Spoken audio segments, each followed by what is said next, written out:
Romeo and Juliet. We all know the name, right? It's this 400-year-old play about teenage love. But what if I told you its real power has almost nothing to do with the romance? Today, we're going to deconstruct this tragedy, really dig in, and investigate why it still feels so powerful, so unavoidable. Okay, let's get into it.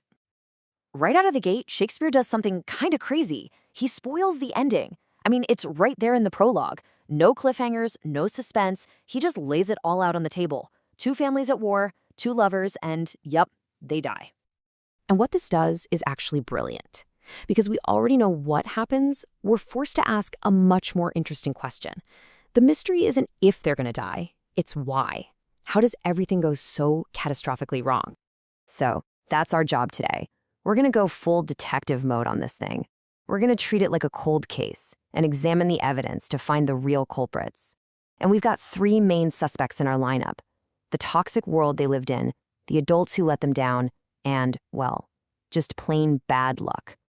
First up, let's investigate the scene of the crime, the city of Verona itself, because this place isn't just a backdrop. It's practically a character in the play, a pressure cooker with a set of rules that makes violence pretty much guaranteed. So you have to understand, in this world, a man's honor was literally everything. It wasn't about hurt feelings, your reputation was your life. Any insult, no matter how small, had to be answered with a sword. This is the toxic fuel that runs characters like the hot-headed Tybalt and the witty but equally dangerous Mercutio. And poor Romeo is caught in a terrible crossfire between two different kinds of violence. On one side, you've got the ancient grudge, this old, deep-seated family feud. On the other, you have this newer, more personal code of the duel. Romeo, well, he tries to live by a third code, the code of love. And in a world like this, that's basically a death sentence. And things weren't any better for Juliet. In this deeply patriarchal world, her dad had total control. Marriage wasn't about love. It was a business transaction, a way to build family power. So when Juliet flat out refuses to marry Paris, you gotta realize that's not just a teenage tantrum. That is a revolutionary act. She's challenging the very foundation of her world. Okay, so the society is a powder keg. You'd think the adults in the room would try to defuse the situation, right? Well, about that.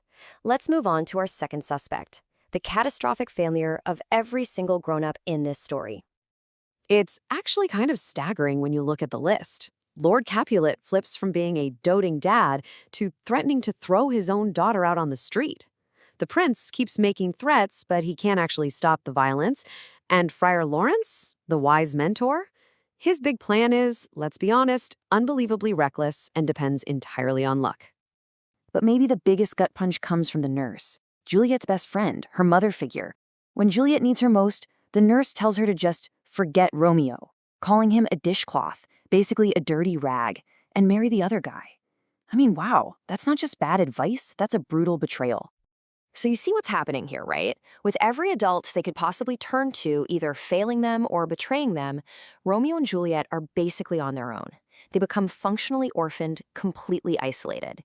And that forces their love into this desperate, secret corner where really nothing good can happen.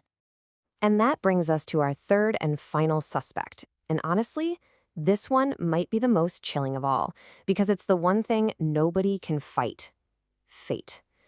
The play is built like an unstoppable machine, and it's supercharged by a perfect storm of just terrible luck. The play's very structure is a kind of trap. For 2 whole acts, Shakespeare builds up all this hope. You start to think, you know what, maybe they can make it. And then, bam, Act 3 hits like a runaway train. The duel, the deaths, the banishment, and from that exact moment, it's just a relentless, unavoidable slide into the catastrophe we were promised from the very beginning. But it's not just the structure. Oh no, that blueprint for disaster gets a massive boost from a series of coincidences that are so perfectly timed and so cruel, you start to feel like the universe itself is against them. Just think about the what-ifs. What if the Capulet servant knew how to read his own party list? He never would have asked Romeo for help. What if Tybalt showed up 5 minutes later to that street fight? And the most heartbreaking one, what if there wasn't a plague outbreak that trapped the messenger carrying the one letter that could have saved everyone?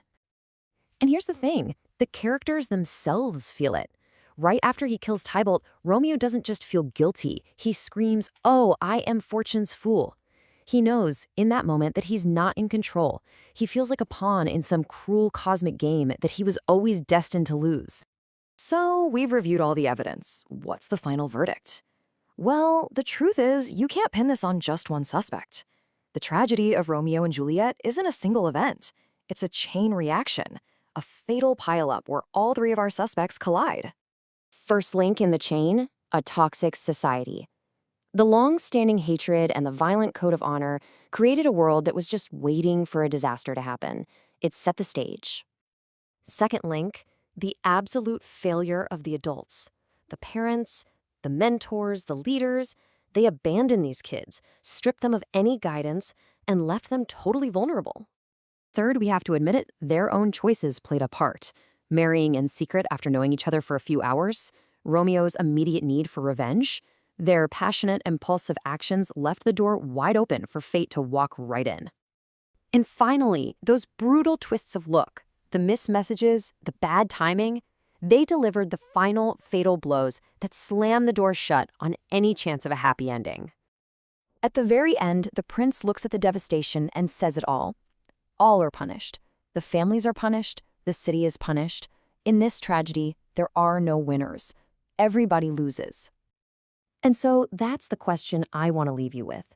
After more than 400 years, is this just a beautiful, sad story about two lovers who were doomed from the start?